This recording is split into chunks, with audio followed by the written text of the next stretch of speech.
Hey guys, and welcome back to another episode of Amesey's Corner.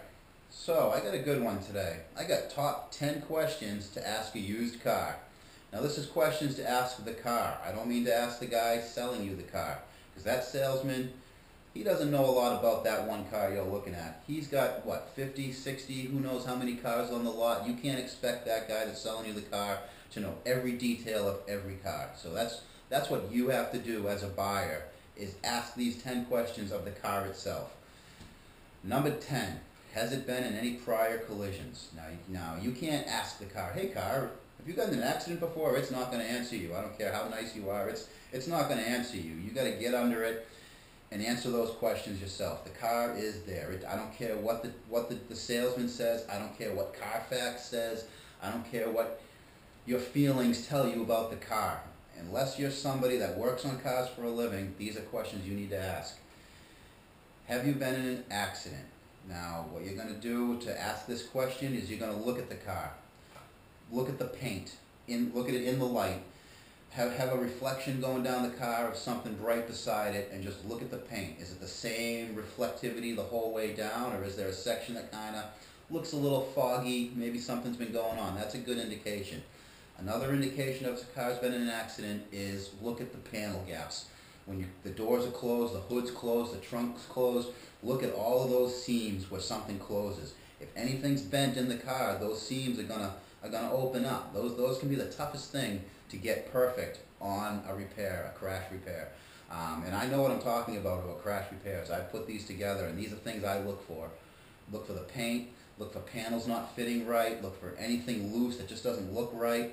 Look under the car. Do you see any scratches under the car, or any kind of damage that might have been just left under it? You know, because if a car's been in an accident, it can rust out where that happened. It can have other issues going on. Wiring harnesses can get pulled. Just make sure it's a straight car. You know, if there is an accident and it has been in an accident, really take a look at that work and put that into consideration when you're going to buy, when you're haggling with the price.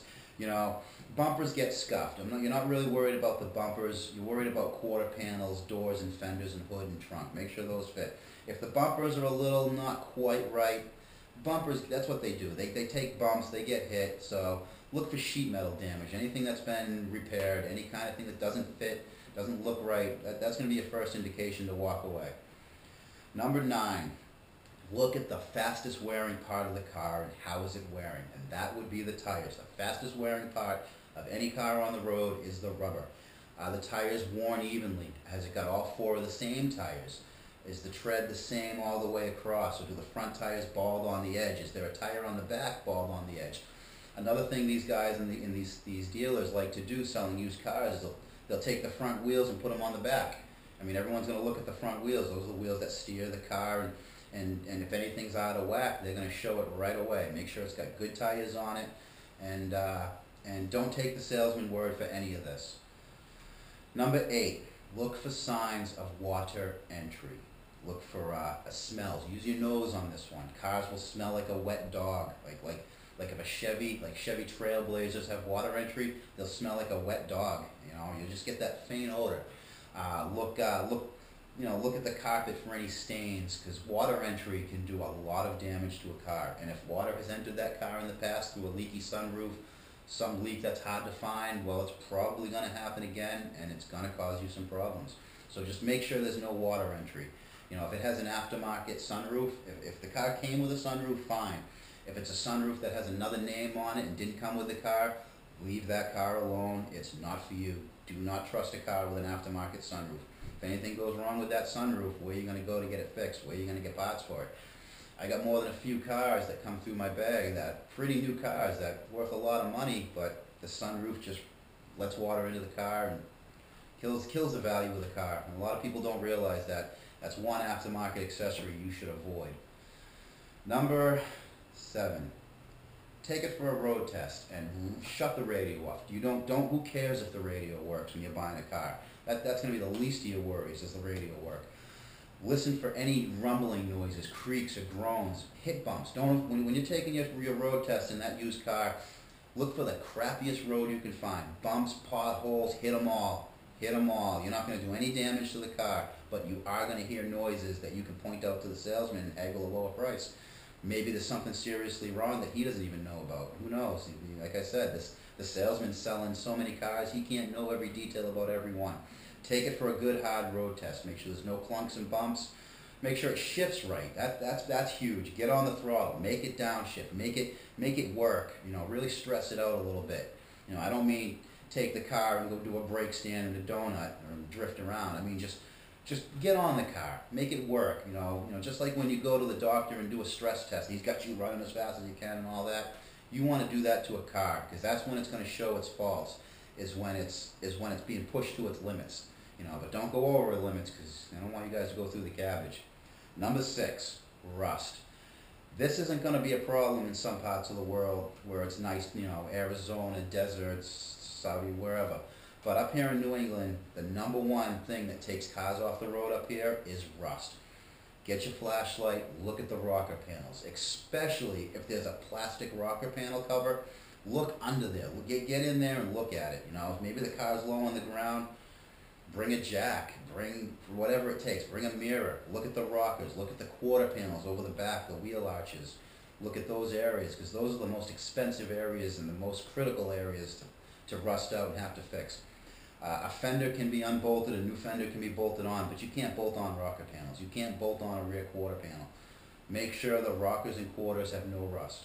And that's big up here in New England. And I'm sure there's going to be a lot of areas that see snow like we do, and see what we got going on, and just make sure it's not rusted out. Especially like a good example, about a year ago we had I think it was a 2010 or 2009 Jeep, what was it, not Renegade, the small Jeeps. I'm having a moment here, but the frame was just rotted out. The thing, I think it only had like 60,000 miles. It was only a few years old, and the frame was completely rotted out. The guy had just bought the truck, went to have us put a sticker on it. I put it up on the lift, and I know to look at these Jeep frames. I know it's a problem with all Jeep frames rot out. And I looked at the frame, and the thing was just gone. I instantly I thought the thing was going to break in half on my lift, and I showed it to the guy, and he was like, "Oh my God!" And he actually brought it back to where he bought it. It was a very reputable dealer, and they made it right. They I don't know exactly how, but I know he's not driving that Jeep anymore. So rust is big. Make sure there's no rust. That surface rust in a few unpainted parts like your axles and all that. That's okay. But sheet metal rust on the body panels is really tough and hard to fix. Number 5, you're going to look for interior wear. How worn out is the brake pedal, the rubber pad on the brake pedal. That will tell you how, you can have a car with 180,000 miles that has been gone on the highway, and that will rack up quick. You can have a car with 100,000 miles, but it's just driven 100,000 miles in a gravel pit, and it's going to show that short trip wear on the gas pedal. Is the steering wheel worn out? Is the knobs worn out? Buttons worn out? That'll tell you just how much use a car has really had, is how worn out the interior is. I know it's not really something to worry about when buying if something little is broken, but it just gives you an idea. Just take that into consideration when you're looking at your used car. Number 4, make sure the car is cold. Try, you want to look at a car that's been sitting for a couple of days. Usually these guys will start them up, take them for a road test, and everything. You want to try to get it cold, because that's when an engine noise that can be expensive to fix is going to make its most noise. It's cold startup. Make sure you don't hear any ticking, tapping, squealing, squeaking. Any of these noises you can use as a bargaining chip to get a lower price from that salesman. So use those ears. Number 3, check the fluids. Check the tranny fluid. Check the engine oil. You can get test strips for the brake fluid. You can get test strips for the coolant. Test these fluids, or even just look at them, sniff test for the tranny fluid. If these fluids are dirty, that's another bargaining chip to get a lower price from that salesman. Number 2, and this is something I see a lot too, is the readiness monitors. Every OBD system, every car has a set of tests that it goes through. It tests for misfires, oxygen sensors, secondary air injection, catalytic converter efficiency, evaporative emissions. These are all things that get checked by the car pretty much every time you drive it. Some require certain circumstances, speeds, fuel levels to set those. Get a little scanner. You know, go buy it. If you're going to buy a used car, get a cheap little, as cheap as you can find, scanner. Any one of these is going to have what's called readiness monitors to check it. If you plug that in, your scanner in, and all those monitors have been cleared, none of them have passed, there's a good chance that car has a code that's going to come back. That check engine light is going to come back on because it just got erased. You know, maybe they just replaced a sensor that had gone bad, and it hasn't been driven enough to do that test. Ask the salesman that question. Ask the salesman what's been done to it. Why are those readiness monitors not set? You know, don't buy a car that hasn't got its readiness monitors set. You know, that you can have a catalytic converter issue that they cleared the code hoping it won't come back, and you drive the car 100 miles, the check engine light pops on. Now you got to deal with it. You know, yeah, you can go back and have them fix it if you bought a warranty, but you still got to deal with it. And if that part failed, why did it fail? Is there something else going on with the car that caused that converter to fail or that part to fail? You know, make sure those readiness flags have passed on a car you're going to buy. Number one, and the most important thing you can ever do buying a used car, bring it to a separate mechanic. Don't bring it to the mechanic in their garage where you're buying the car. Go to the mechanic you go to all the time. Go to the guy you trust. Put it up on a lift. Any of these guys selling you a car will let you bring the car to your mechanic. And if they won't, don't do business with them. Don't you know? You're not going to let me take the car to have my mechanic look at it, then I'm not going to buy anything from you. So they'll put a dealer plate on it for you. You can drive it to your mechanic and have him look at it. Have someone in the know that does this for a living look at any car you're going to buy. You know, the 9 of these we went through are things you should look at before you get to number 1. But once you're at number 1, don't skip that. Do not skip that step. I don't care if you think you're a good shade tree mechanic. Have a mechanic who works on cars all the time. Put that car on the list. Chances are the person that you're going to have, that professional that works on cars, is going to have seen that car and know what to look for.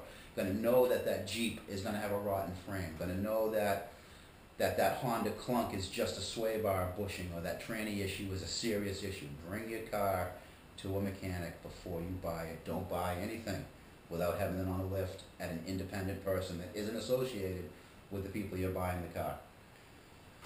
And that's it. That's my top 10 questions to ask a used car. I hope this was informative, and until next time, guys, keep it out of the cabbage.